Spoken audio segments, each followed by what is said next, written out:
የኢትዮጵያ ቁልፍ መሰረተ ልማቶች ማለትም እንደ ቴሌኮም፣ የባንክ ስርዓቶችና እንደ ታላቁ የህዳሴ ግድብ ያሉት ምን ያህል የሳይበር ጥቃት እየደረሰባቸው እንደሆነ በቁጥር ታውቃላችሁ?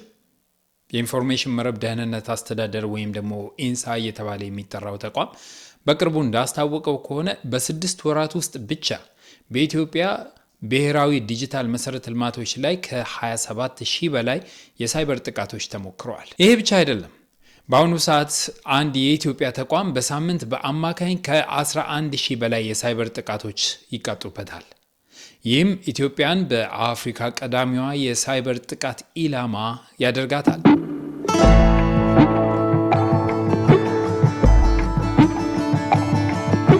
ይህን አስደንጋጭ አሃዝ ስንመለከት ባለፈው ሳምንት የኢትዮጵያ ሚኒስትሮች ምክር ቤት የቁልፍ መሰረተ ልማቶች የሳይበር ደህንነት ረቂቅ አዋጅን አጽድቆ ወደ ፓርላማ ማምራቱ ለምን እጅጉን አስፈላጊ ጉዳይ እንደሆነ እንገነዘባለን። የዚህ ህግ መኖር ፋይዳው ምንድነው ብለን እንጠይቅ ይሆናል። አንደኛ፣ ለመንግስት የሀገርን ሉዓላዊነትና የህዝብን ደህንነት ከዲጂታል ወረራ ለመጠበቅ ይረዳል።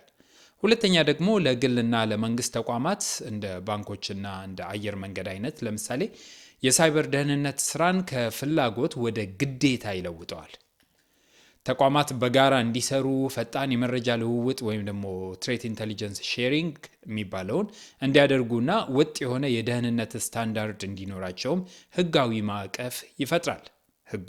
ይህን ስል የሌሎች ሀገራትን ስኬታማ ተሞክሮ ማንሳቱም ተገቢ ነው ብዬ አስባለሁ። ለምሳሌ የአውሮፓ ህብረትን NIS 2 ዳይሬክቲቭ ብንወስድ የኤነርጂ የትራንስፖርትና የፋይናንስ ተቋማት እጅግ ጥብቅ የሆነ የደህንነት ስርዓት እንዲዘረጉና ጥቃት ሲያጋጥማቸው በ24 ሰዓት ውስጥ ሪፖርት እንዲያደርጉ ያስገድዳል። የአውሮፓ ህብረት ይህንን ህግ ያወጣበት ዋናው ምክንያትም የሀገራቱ በህብረቱ ውስጥ ያሉት ሀገራት ማለት ነው መሰረተ ልማቶች እጅግ የተሳሰሩ በመሆናቸው አንዱ ሀገር ላይ የሚደርስ ጥቃት ሌላውን በቀላሉ እንዳይጎዳ ለመከላከል ነው።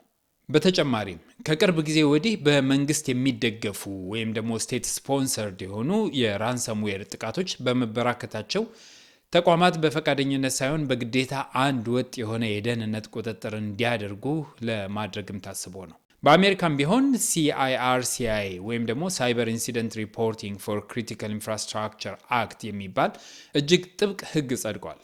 ይህ ህግ የውሃ፣ የመብራት ወይም የባንክ መሰረተ ልማቶች ላይ ጥቃት ሲደርስ በ72 ሰዓታት ውስጥ እንዲሁም የራንሰምዌር ክፍያ ከፈጸሙ ተቋማቱ በ24 ሰዓት ውስጥ ለሚመለከተው የመንግስት አካል ሪፖርት እንዲያደርጉ በህግ ያስገድዳቸዋል።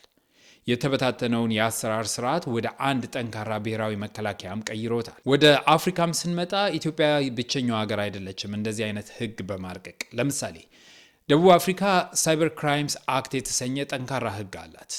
ቴሌኮሞች ጥቃት ሲያጋጥማቸው በ72 ሰዓታት ውስጥ ሪፖርት እንዲያደርጉ ያስገድዳል የደቡብ አፍሪካው ህግ። ኬንያ የኮምፒውተር ሚስዩዝ እና ሳይበር ክራይም አክትን ስትተገብር፣ ሩዋንዳና ናይጄሪያን በተመሳሳይ የራሳቸውን ወሳኝ መሰረተ ልማቶች የሚጠብቁበትን የሳይበር ህግጋት አጽድቀው ወደ ስራ ገብተዋል። ስለዚህ ኢትዮጵያም ይህንን ረቂቅ አዋጅ ወደ ተወካዮች ምክር ቤት መላኳ የቅንጦት ሳይሆን የህልውና ጉዳይ እንደሆነ በቀላሉ መረዳት ይቻላል ማለት ነው። ህጉ ሲኖር ተጠያቂነትም አብሮ ይመጣል።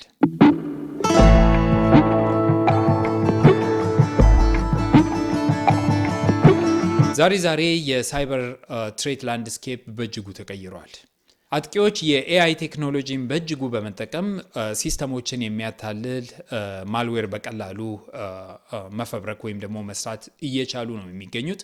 በተጨማሪም ደግሞ የኤአይ ቴክኖሎጂዎችን በመጠቀም በተለይም ደግሞ ዲፕ ፌክ በመጠቀም ሐሰተኛ መረጃዎችን ከማሰራጨትም በተጨማሪ ኢምፐርሶኔሽን የሚባለውን የአታክ አይነት ወይም ደግሞ የጥቃት አይነት በሰፊው እየተገበሩ እንደሆነ ይታወቃል።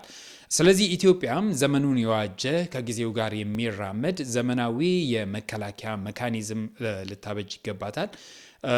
ከመከላከያው በተጨማሪ ደግሞ እነዛን የመከላከያ ሂደቶችም ደግሞ በዘመናዊ አዋጆችና ህጎች ልትደግፋቸው ይገባል ማለት ነው። ረቂቅ ህጉ ወደ ፓርላማው ተልኳል። ስለዚህ በሚቀጥሉት ጊዜያቶች ፓርላማው ተወያይቶበት ደግሞ ይህንን ህግ ያጸድቀዋል ተብሎ ነው የሚታሰበው።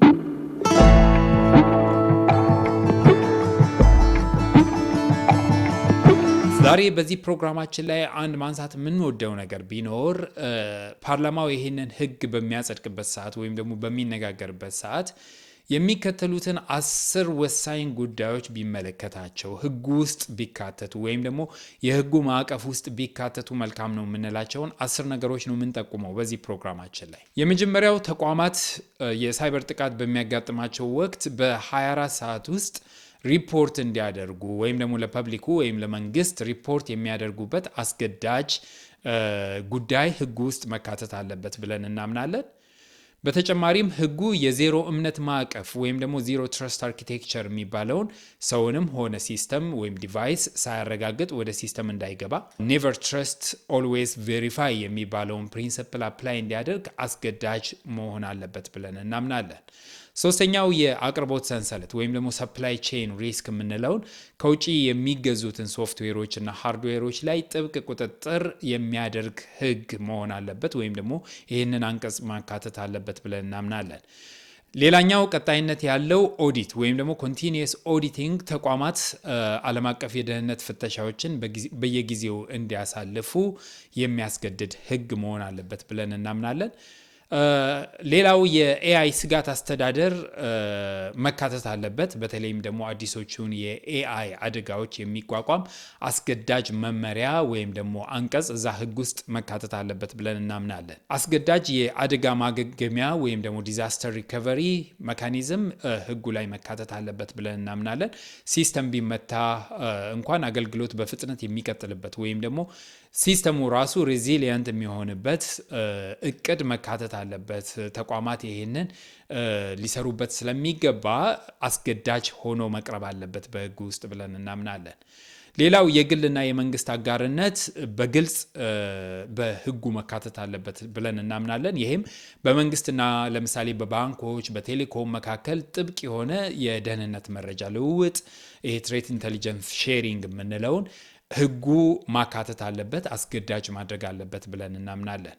ሌላኛው መልቲፋክተር ኦተንቲኬሽን በሁሉም የመንግስትም ወይም ደግሞ የህዝብ ተቋማትም እንደ ግዴታ ሆኖ መካተት አለበት ብለን እናምናለን። ይሄ የባለ ብዙ ደረጃ ማንነት ማረጋገጫ የሚባሉ በተለይም ደግሞ ለወሳኝ ሲስተሞች የይለፍ ቃል ፓስወርድ ብቻ መጠቀም በቂ እንዳይሆን ማድረግ አስፈላጊ ነው። መልቲፋክተር ኦተንቲኬሽን አፕላይ መደረግ አለበት ብለን እናምናለን።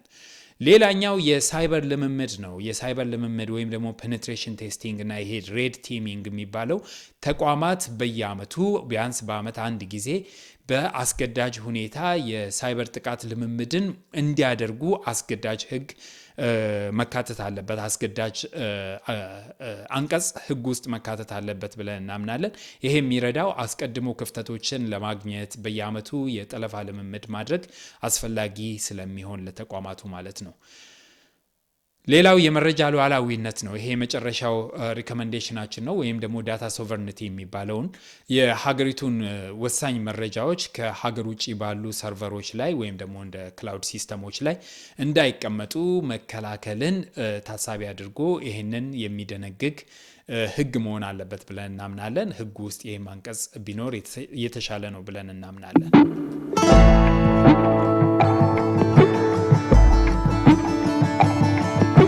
ለማጠቃለል ያህል ይህ አዋጅ ወረቀት ላይ ያለ ህግ ብቻ እንደማይሆን ተስፋ እናደርጋለን። የኢትዮጵያን የዲጂታል ኢኮኖሚ፣ የተቋማትን ደህንነትና የሁሉንም ዜጎች የዕለት ተዕለት ህይወት የሚጠብቅ የማይታለፍ ብሔራዊ ጋሻም ይሆናል ብለን እናምናለን። በተለይም ደግሞ በሳይበሩ ስፔስ ላይ እናንተስ በዚህ ረቂቅ ህግ ዙሪያ ምን ተሰማችሁ? ምን ትላላችሁ? በዘረዘርናቸው 10 ነጥቦች ላይ ያላችሁ አመለካከት ምንድን ነው የሚመስለው? በኮሜንት ላይ አጋሩን። ቪዲዮ ጠቃሚ ነው ብላችሁ ካሰባችሁ ደግሞ ላይክ አድርጉ፣ ሼር አድርጉ፣ ቻናላችንን ሰብስክራይብ አድርጉ። በቀጣይ ቪዲዮ እስከምንገናኝ ድረስ ለዛሬ ይበቃናል። መልካም ጊዜ።